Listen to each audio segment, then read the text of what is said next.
Alright, hi everyone, welcome back to another lecture of COP-3402 system software. Today we're going to be picking up where we left off, talking about system calls, or Syscalls for short. And today we're just going to be going through a lot of code examples of different Syscalls. And the first one I want to review today, which I think I had hinted at in the last lecture, is the stat syscall. So if we enter man stat, what we'll see is the stat command, the man pages for the stat command. You know it's the stat command because it's section 1 of the manual pages. And if I type in man, you'll see section 1 is for executable programs, section 2 for syscalls, section 3 for library calls. What we're interested in now is man to stat, the stat syscall. So what we're going to be doing is going through an example program. I'm going to be writing one shortly that uses this stat syscall to print out some information about a file. So without further ado, let's begin. And actually, before we start, I'm going to start tmuck so I can have one window open on my right here for opening man pages and one window open on my left for writing code. So I'm going to open this file I have, file stats.c, and you can see I already have some code here ready for us. All this does is it declares some variables. I can actually delete this one, this result variable. And then we check if we have at least 2 arguments, or really at least 1 argument to this program. If we don't, then we print an error message and then quit. If we do, then we assign the value path to our first argument, and then we try and call stat on that path. So let's look at the stat syscall. On the right here, I'm going to look at that. Man to stat. So to use stat, we have to include the sys/stat.h header, which I have here on the left-hand side. And actually what I'm going to do is press VIP to select in paragraph and vim, press colon, and then type in sort to sort these headers. That's why the headers are nice and sorted. And anyway, back to the stat syscall. The function signature here is that it accepts a path name as its first argument. You can ignore this restrict keyword, it's just for compiler optimizations, you don't need to know what it means. A char star, that's a path name. And a pointer, this is key, a pointer to a stat struct called statbuff. So I have one here declared on line 8 of this program. And we're passing it to this call to stat. So we're passing the path, and this is a normal stat struct, statbuff. So in order to pass it to this call to stat, we have to pass an address. And the way you can get an address of a variable in C is by using the unary ampersand operator, address of. And so we're passing this to stat, and then what stat will do, if I read the description here, is return information about a file in the buffer pointed to by statbuff. So one key thing to get across, let me go to the return value section so you can see this. The stat call itself returns 0 on success and -1 on error. So that's why we're checking on this call here that -1, if -1 is returned, we p error and then exit. But if the return value is -1, how do we actually get the stats of a file? Well, that's what this statbuff is for. It indicates up here in the description, if I go back up to it in the man pages, right here, the stat structure. All of these system calls return a stat structure. So they don't literally return them. What it means is that this statbuff we pass in will be populated on success with the stats of a file. So how can we view this information? Well, it gives us a hint. It says right here, stat3 type. So I can say man3 stat, and it will open up not the stat syscall, but the stat struct. So what I'm going to do here, because you can see that my man pages are wrapping a little bit, I'm going to close this window, open a new one horizontally below, and open up the man pages for stat here. That way we can have better formatting for our information here. We already have the sys/stat.h header included, so we don't need to include that. And let's try printing out some information here. So one field that might be worth printing out is the size. So total size in bytes. So let's try printing this. Because at this point we know that our call has succeeded since we would have exited if not. So we'll say file size. And we have to use a format specifier here. Normally you'd use %d for integers, but oft is not an integer.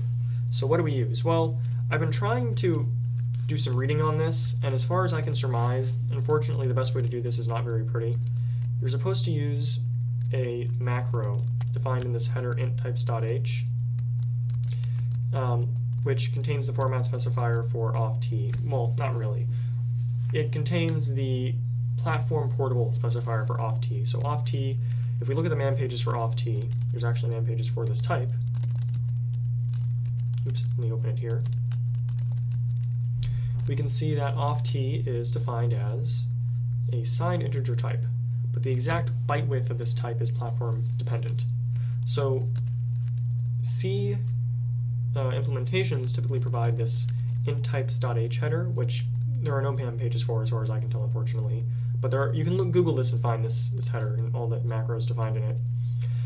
One of these is PRID max, and what this does is basically expand the correct specifier for your system for types like off-t, which could be up to the maximum integer size for an int.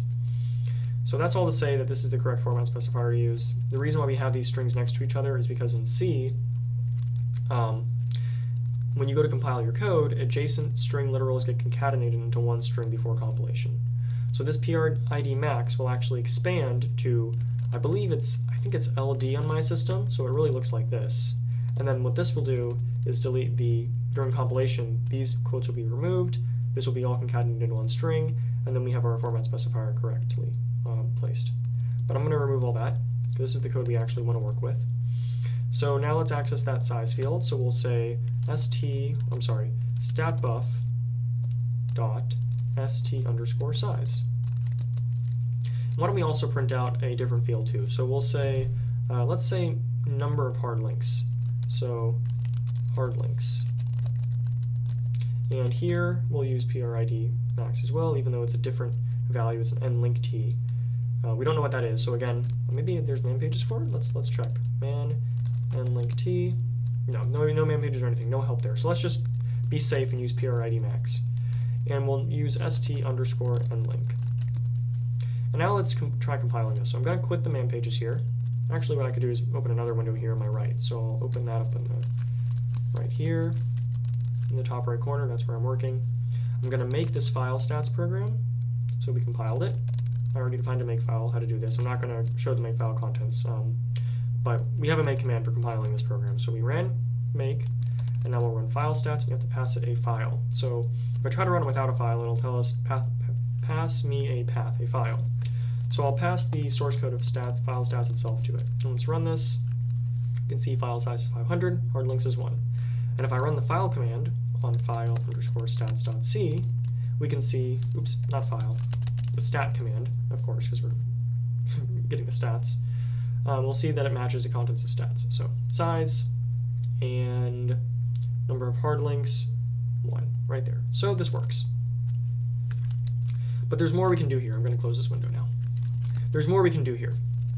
We can also print the kind of file that we're dealing with. So you might have saw in that window I just closed that stat also prints the type of file that we're working with.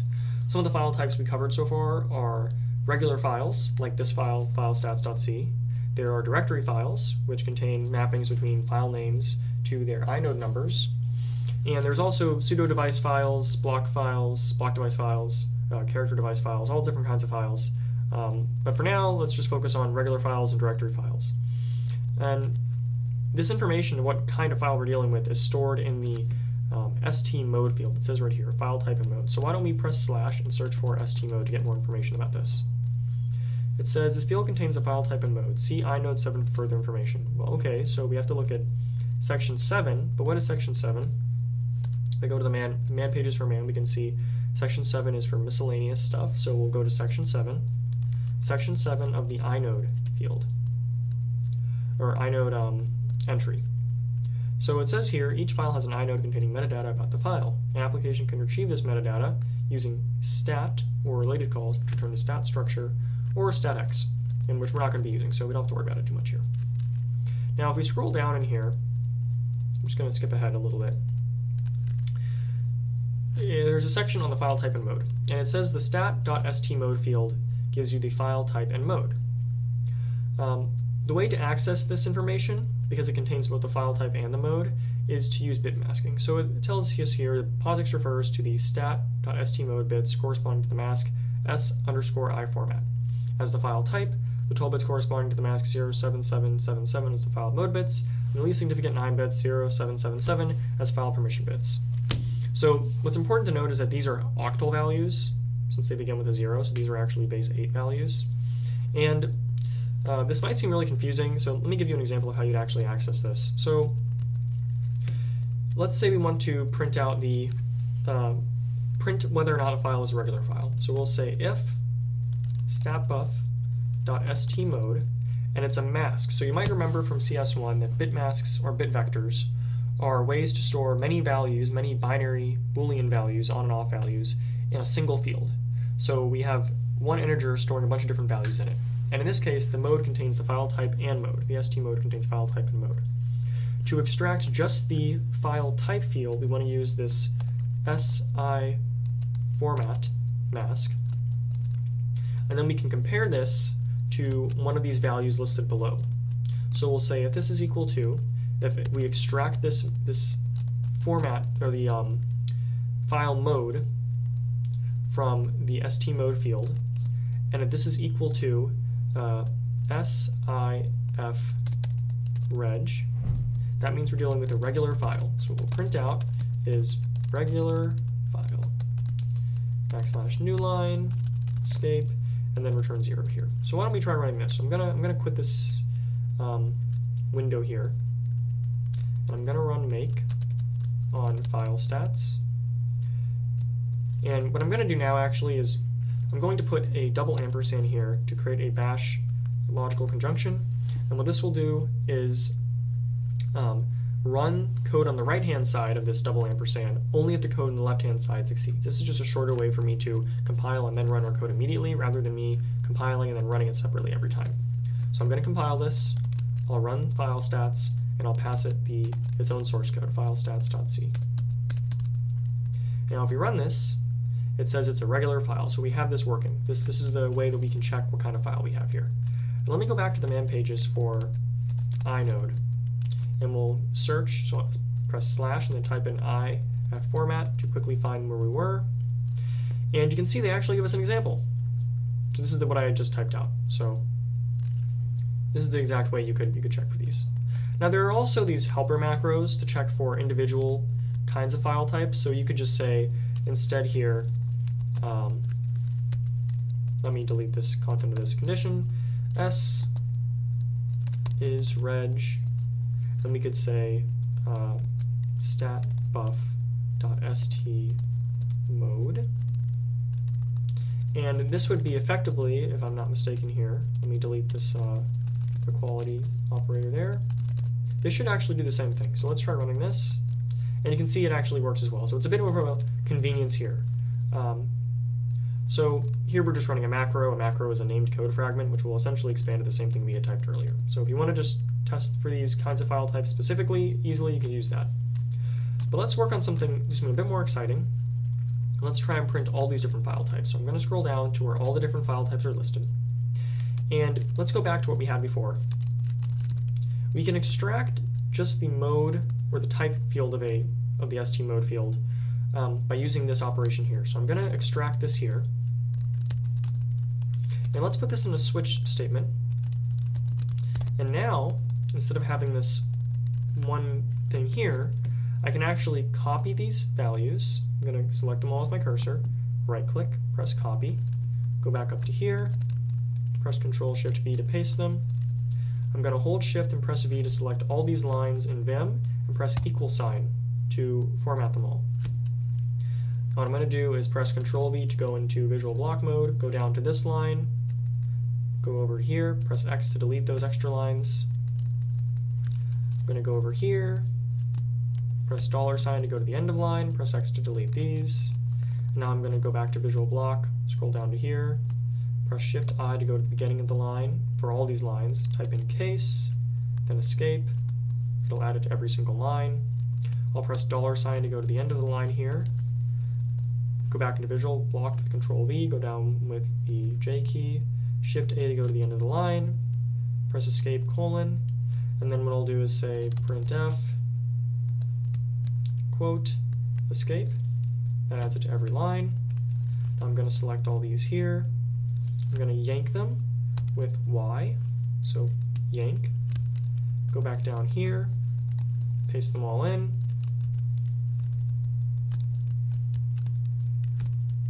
and then you go down here, add more of those quotes, and we'll just see if we can wrap this up. Oops. So Control V down here, Shift A, semicolon, break, and that should be good. And now I'll just delete these extra space characters here. And then if we don't match, which we should match, but if we for some reason don't have a match, we'll just say default printf unknown file type. And we don't even need to break because we're in the default case. So this is the case. Remember, in switch cases, the default case runs if none of these cases match. And that might seem like a really complex thing I just did with all that Vim editing. And normally I don't like explaining how all that works, but I had some students during lecture today ask me how I actually was able to move so fast in Vim, so I thought I'd explain that step by step. But you should be practicing Vim or Emacs or Nano or VS Code, whatever tool you want to use, you should be practicing it every day to become a very proficient and swift editor of text. I don't care what tool you use, but I do care that you are taking the time to learn your tools well. So that being said, let's try running this again. So if we run this, we have our correctly prints the kind of file we're dealing with, sifreg. Let me actually go back here one more time, and I'm going to add a \newline character to all these. So we have a nice new line when we print this, so I'll run that there. You can see it works now. Let's try passing a different file. So if we pass the current directory with dot, so remember that dot refers to the current directory, now it says sifdir, so it is a dir, a directory. If we passed a link to it, that would work too, but this is all we need for now. So I think that demonstrates, hopefully you have a good understanding now, like a decent understanding of how to use the stat syscall. So it's kind of cool.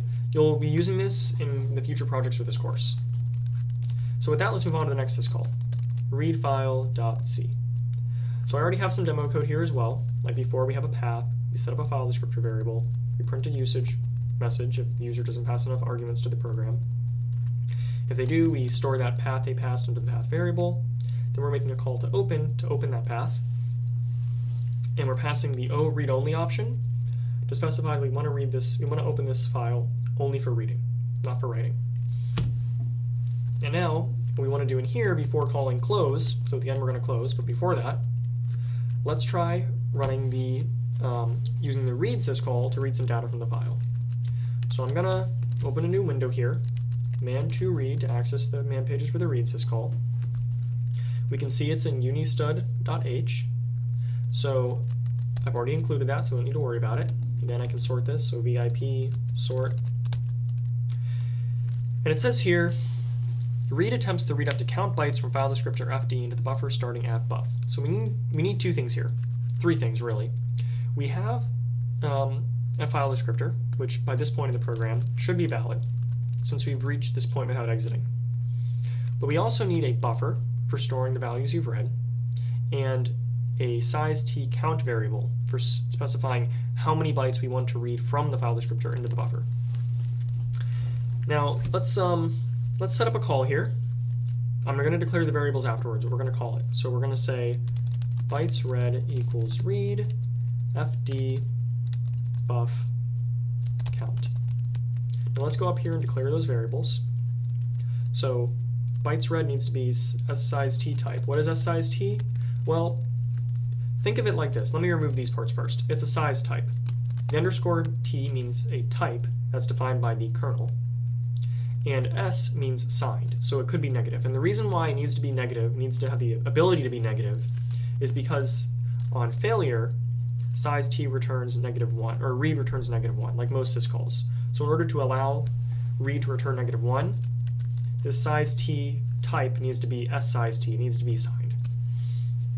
So we're going to say size t bytes read, press Control N to autocomplete in Vim for me. We'll also create another variable here.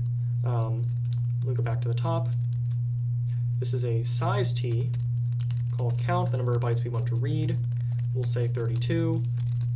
And then we'll declare a buffer here. We'll say buffer. We'll make it a character array. buffer of size 32 as well. So it matches the size of the number of bytes we wish to read. Okay, so we've read these many bytes from our file. They should be in the buffer buff. But first what we should probably do is check that read does not fail. We might have forgot to do this for stat, I can't remember. But we'll say if read fails, we'll p error read. And we'll check not that that value is -1, but if bytes read is -1. So if bytes read is equal to -1, then p error read and exit. So standard practice for syscalls. Let me actually check if we did that for file stats.c. I'm going to go back to that file, and yes, we had checked if this was a failure, so we're fine there. So we'll go back to where we were. Control O to go back to where we were in Vim. Okay. So back to here. Now we've successfully read these bytes, assuming that bytes read is not -1, then we should have successfully read bytes here from this file. And so now we can print them. Now naively, you might think we could say, use the format specifier for %s, format specifier %s for printing out strings and pass our buffer to it like that. But there's a problem here. And that's because the call to read says here, it reads up to count bytes. And the reason why read might read fewer than count bytes, let me read this here. On success, the number of bytes read is returned, 0 indicates the end of file, and the file position is advanced by this number. It is not an error if this number is smaller than the number of bytes requested. This may happen, for example, because fewer bytes are actually available right now. Maybe because we were close to the end of file, or because we were reading from a pipe or from a terminal, or because read was interrupted by a signal. So we're going to talk about signals later when we go to writing, but for now, just know that we might not read as many bytes as we requested because the file lacks that much data. So instead, let's just print out what we have so far. So if we do this, we might actually print more than this is a complete error, because if you notice reading read here, the buffer does not have a let me actually fix this declaration. I think it's incorrect. Read will not place a null terminator character at the end of our string. So remember, strings in C, if we have a string like ABC, under the hood, C will implicitly insert a \0 here to signify the end of the string. But read does not do that for us, which means if we were to go and print %s \n buff like this, then we might get garbage values in our output. So to demonstrate this, let's try making readfile.c, and I'm going to put $& here, and then run readfile. And I'm going to pass its own file to itself. And here, oh, we got an error here because I declared buff as buffer. Let me fix that. Run this again.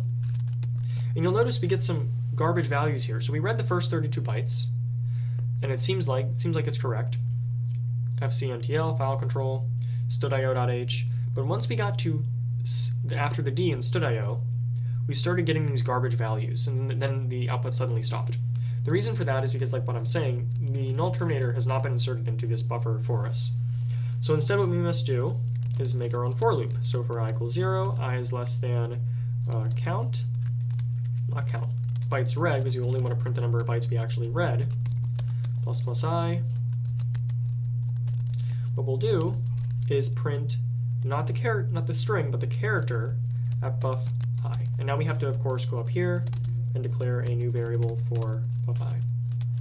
So if we try running this, oops, I printed a new line character after each character here, so let's run that again.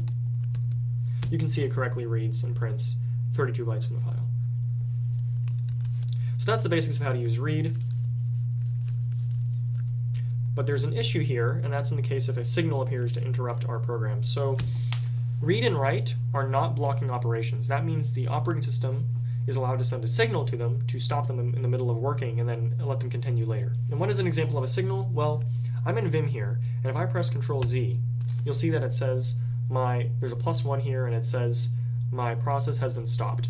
That is a signal that was sent. The stop signal, when I press Control-Z, was sent to Vim to stop it from executing. I can send a continue signal to Vim by typing in FG, and that will continue it. But if my program is running, reading bytes from a file, and I stop it by pressing Control-Z, then my program has to know when it has resumed running to continue reading bytes. So I'm going to demonstrate how we can actually account for this in the next example with writefile.c. So first, let's look at what we have. I'm going to sort these headers. And we have, like before, setting up our input, reading the path that was passed to the program. And notice that in this call to open, we're passing more to it than we normally have. So now we're passing O write only, O create. This means that we're opening the file for writing, and if the file does not already exist, we're going to create it. And O trunk. What does O trunk mean? Well, O trunk means if the file already exists, then we're going to delete all its contents first, essentially. We're going to set its size to 0, which effectively deletes its contents before we start writing to it. And what do these do? Well, this is a third argument to open. So we haven't been using the third argument yet, so if I open up the man pages for open, you'll see it. There's this third argument here, mode. Because we might create a file with this call to open, we need to specify the permissions for that file. So in Unix systems, there's this concept of file permissions. And there's permissions for, if I run the stat command on a file, you can see this. Let's do the writefile.c. You can see there's these permissions here, 0664, and this is actually a valid value, 0664. This is an octal number, that's what the 0 prefix means. We could actually pass this value to the third argument to open, and it would be fine. And what this value means is the user, these first 3 digits specify user permissions, has access to read and write this code, or this file. People in the same group as the user who created this file, so read and write, or group, have read and write permissions as well. And what is a group? Well, a group is sort of like an older concept in Unix where multiple users can belong to the same group and have the same permissions. It's not always used today, especially not in like consumer products. You're typically not going to be using a group because it's only you working on that machine. But that's what these permissions specify, these 3. And the last 3 specify others, so people who don't belong to the same group and they're not the user who created the file. They only have read permissions on this file.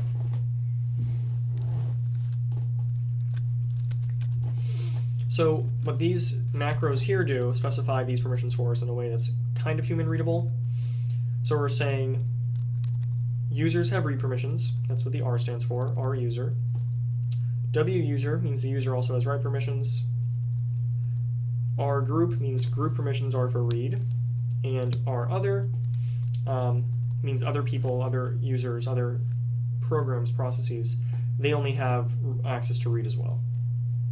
So it's kind of a mouthful, kind of a tangent, but I think it's important to know what exactly all this does. So that's what these final set of flags specify. And they're only useful if you're specifying the oCreate flag, because then you might create a file which needs to have permissions when you create it. If you don't specify oCreate, the assumption is you're opening an existing file which already has permissions. So you only need to specify this last argument with oCreate. And these vertical bars are just piping them or ORing them all together to create a bitmask. Okay, so with all that out of the way, let's get into actually writing to a file. So let's look at the man pages for write. Man to write comes in unistud.h, which we already seem to have, so that's good. And write has a very similar signature to read. Write writes up to count bytes from the buffer, starting at buff to the file referred to by the file descriptor fd. So let's declare a buffer up here. We'll say char buffer, or I'll call it buff so it matches what's in the man pages, equals hello world, and we'll leave that in there, add a new line character, and we need a size t for count, so we'll say size t and make this count. So I pressed shift and then C to delete the rest of the line and go immediately into insert mode. Count equals, and we'll say how many bytes we want to print. Well, we want to write the number of bytes, number of characters in this string. So how can we get that? Well, we could use string line. This should be familiar to you from Intro to C. It basically, if you have forgotten, string length gets you the number of bytes in this. It gets you the number of bytes, the length of a string that you pass to it. Okay, so we have our buffer, we have our count. So let's make this call to open now. Or to write, I mean. Actually, we need one more thing, the return value. And you can see it's another one of these size t types. So we'll say size t, and now instead of bytes read like we had before, we'll say bytes written. And we'll specify, we'll leave this uninitialized for now. And now here, we'll say bytes written, is equal to the call to write, passing the file descriptor fd, and the buffer buff with the number of bytes we want to write being count. And we'll check if -1 is equal to bytes, and I'll press Control N here to autocomplete, bytes written. Then what we'll do, let me press ZZ to center my screen. Then what we'll do is p-error, write, and then we'll exit 1. And I'm actually going to put this exit 1 call, I'm going to press YY to yank this line, and then P to paste it here so we exit with a failure in case close fails as well. Okay, so now let's read this description for write. Write writes up to count bytes from the buffer, starting at buff, to the file referred to by the file descriptor fd. The number of bytes written may be less than count if, for example, there is insufficient space in the underlying physical medium, or the R limit F size resource limit is encountered, which we don't have to worry about, or the call was interrupted by a signal handler after having written less than count bytes. So here we're going to be writing code that's actually safe against signals interrupting it. And if there's no enough space in the physical medium, we can't really do much about that. So if there's not enough space on the disk, we can't do anything about that. But if we're interrupted by a signal, we can actually keep writing until we've written everything we need to write. So what we're going to do is make another variable here. We're going to call it total bytes written. And what we'll do is we're going to keep writing until total bytes written is less than count, so the number of bytes we actually want to write. And what we'll do now is actually make another call to write here. So let me actually initialize total bytes written to the number of bytes written so far.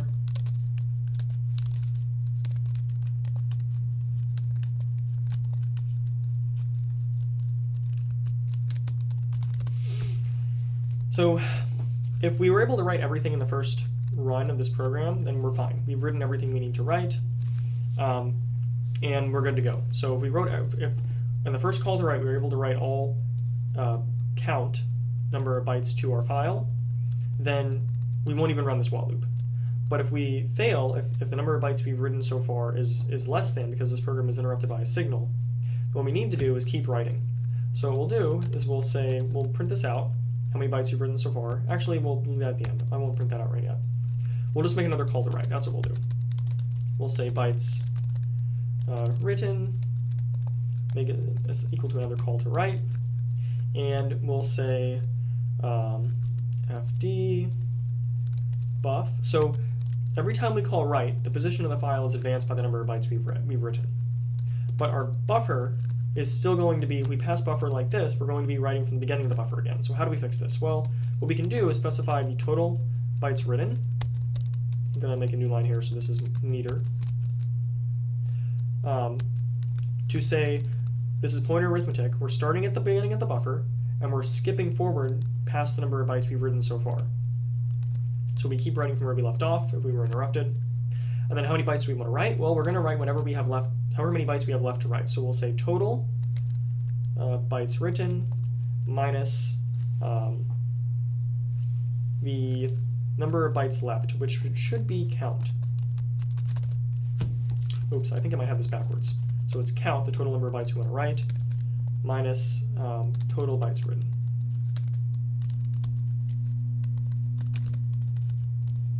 All right, so this should be good. And then at the end, we'll print out, make sure we've got it, the number of total bytes written. And there's I guess an issue here. What do we use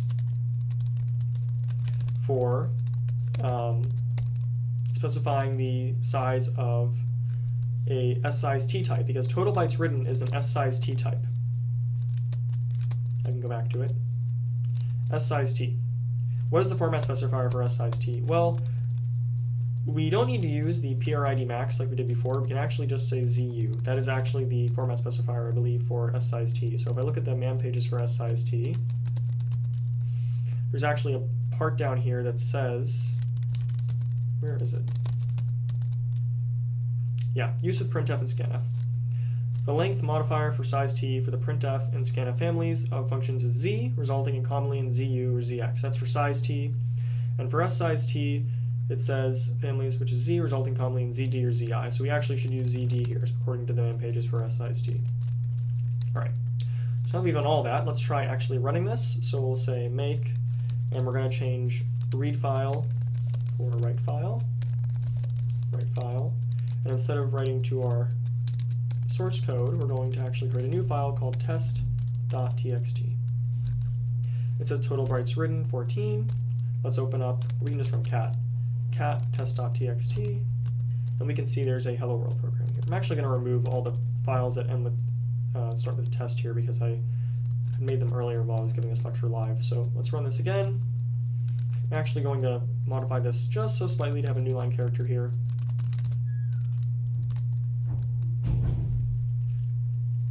Now again, if we cut out text.txt, it works. And this is also safe against signal handling, signals. So if I were to make this like a really long string, and then while the program is running, I press Control-Z to stop it, and then press Control or FG later to resume the program, it would actually still work and be able to write all the content successfully. So that's writing. This is honestly probably the hardest example we've had so far. Next one we're going to be looking at is directories. So I'm going to say E for edit and then directories.c. I'll sort these, and here we set up some variables at the top. We have to pass a directory to this program, so I'm going to say directory here actually in the usage string. Make this on a new line so it's a bit cleaner. We take that first argument to this program, which should be a directory, and pass it to RV, or pass it to store it in path, variable path. And then we're actually making the syscall to opendir. So let's look at opendir, and you'll notice it's actually not a syscall. There's no manual entry for opendir in section 2. That's because opendir is actually a library call because it's a little bit higher level than a syscall. The syscall that opendir calls is a little too low level for us to use in this course conveniently, so we're going to be using the library call for opendir instead. And the way this works is opendir returns a pointer to a dir struct, so we declare one up here, right here, and then we have to pass it the name of the directory we want to open. So that's what this path is here. And like all syscalls, you just check for an error value, but this is different because it's not a syscall. If I search for a return value here, it tells you on error null is returned and error no is set. So we check for null instead of -1 from the case of opendir. But let's assume this works. What do we have access to?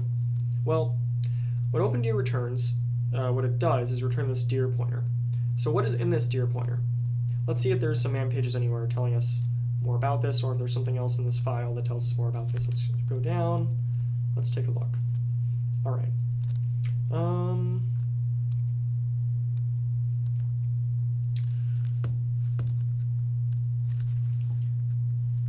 The opendir function opens a directory stream corresponding to directory name and returns a pointer to the directory stream. The stream is positioned at the first entry in the directory. The fdopen function is like opendir, returns a directory stream, but there's no information here on how we actually get values out of the dir, out of the directory itself. So let me see if we can find that.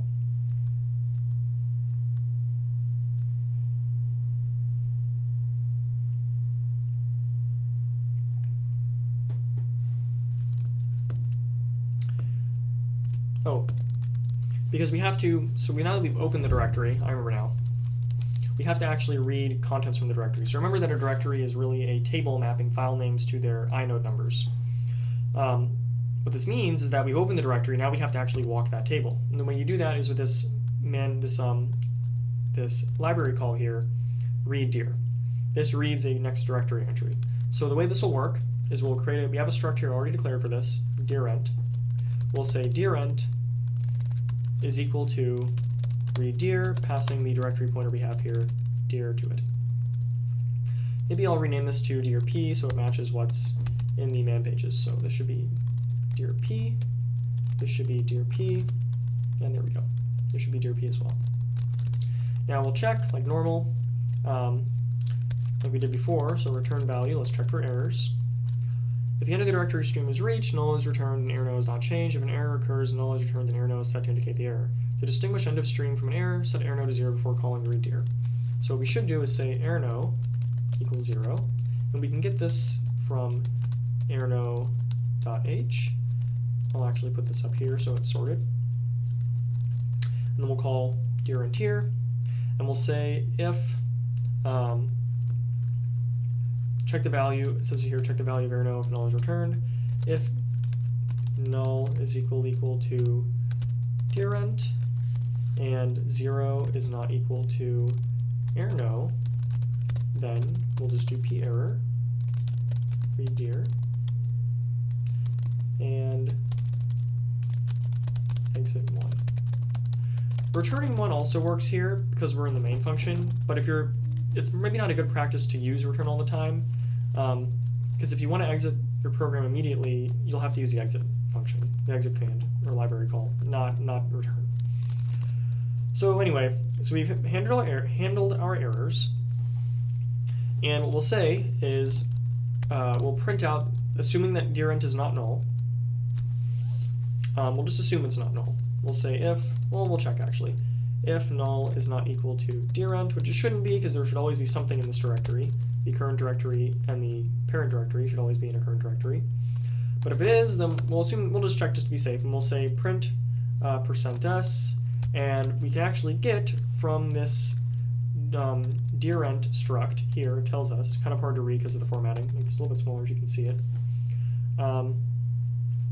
We can actually get the name of the file. So, and it's null terminated, so we can actually use the %s format specifier. So I'll go do that here. We'll say dir p, not dir p, dirent, and then d underscore name. Now let's try running this. Make the program a little bit bigger again. And we'll say make directories and / directories the binary, and we're going to pass to it the current directory with dot. And if I run this, it says read file, which is one of the programs in this directory. So it just, I'll make a new line here so it's a bit cleaner. It prints the read file directory, which if you look, if I type in ls, you can see there is a file in this directory called read file. Now why did it print that one specifically? Well, if we look at the man pages for read dir and go to the bottom, it actually says right here in the notes, the order in which file names are read by successive calls to read dir depends on the file system implementation. It is unlikely that the names will be sorted in any fashion, so don't count on these being in any particular order. But that, you might ask the question now, well, we only read one anyway, so how do we even get the rest? Well, the way you read the rest is to essentially walk this list. So we're going to say, we're going to change this statement out here, this if statement, for a while, and I'll actually put this in another condition here, and we'll say if 0 is not equal to error no, then we'll print this message, because we'll be exiting the loop if it is. We'll move this line right here, so dd to delete, and then p to paste, dap to delete a paragraph. So while 0 is, while null is not equal, we'll say while null is not equal to dirent. And instead of dirent, we'll actually assign directly here read dir. So we have read dir. We can put this in parentheses. That way we can actually call this, perform this assignment, and then check if it's not null immediately. But really, what we can actually do, because null values are 0 and C, we can just say while dirent equals read dir. This will be true as long as dirent is not null. We'll print the current directory entry's name, and then if it is null, we'll check if there was an error that occurred, and if there was, we'll print the error message, and if not, then we'll just return 0. So let's try running this program again, and now we get all the files in this current directory. And there's more information. If I go back to the man page for read dir, you can see there's more information in this dirent struct. But for now, we're just going to print the dname. And there's one more thing we have to do. Just how we close regular files, we have to also close directory files. So that would be close dir, dir p, we'll say if -1 is equal to close dir, then p error, close dir, and exit 1. Let's try this again, and it still works. So don't forget to close your directories and files after you're done with them. All right, so we got through with the most complex examples. Now for two simple ones, and then we're going to call it for this lecture. So next is renaming files. This is pretty simple. So this program here, all we have is, well, we declare two paths, path 1 and path 2, two char stars. Then we check if we have two arguments. If not, we print an error message. And if we do, we extract those two arguments into the variables path 1 and path 2. And then we're going to call the rename syscall. The way this works is you specify an old path and then a new path. So I think this is the rename, right, that we're in? Yeah, rename.c. It says it at the bottom. Okay, so we'll say if -1 is equal to rename path 1 to path 2, then you can already guess what we're going to do. We're going to p error rename and then exit 1. And now we can test this out, so I'll make the rename binary and then run rename. I'll pass it the test.txt file we made before and give it a new name, test renamed.txt. And now if I do ls, you can see the test file has been renamed to test renamed.txt. So we just made our own rename function. Okay, pretty cool. Time for the last example here for today, link.c. So here we can actually create links within our C code as well by using syscalls. So this is the same as before, getting the arguments and whatnot, extracting them into variables, but now we're going to use the link function. So -1, or not function, but syscall, really. Path 1, path 2. If we fail, we'll print the error message like before, so p error link, and then exit 1. So let's look at the man pages for link. You can see from the man to link, it is in fact a syscall, and we specify the old path and the new path. And it creates hard links. That's important. It creates hard links, not soft links. So to demonstrate this, let's try compiling this. So make link.c, make link. We'll run that link program. I'll pass it that test renamed file, test renamed link.txt. And now if I run ls-i1, so we can see the inodes, you can see that we have these two links to test.txt, and you can know that they're hard links because their inode numbers are the same. So remember, hard links share inode numbers with the files they are linking to. Symlinks, symbolic links, or soft links, have different inode numbers because they're a new directory entry for linking to that file. So this wraps up the lecture on syscalls. I hope this was informative. I know it's a lot, but I think this will be very useful for you in completing the projects later on in this course. So thank you.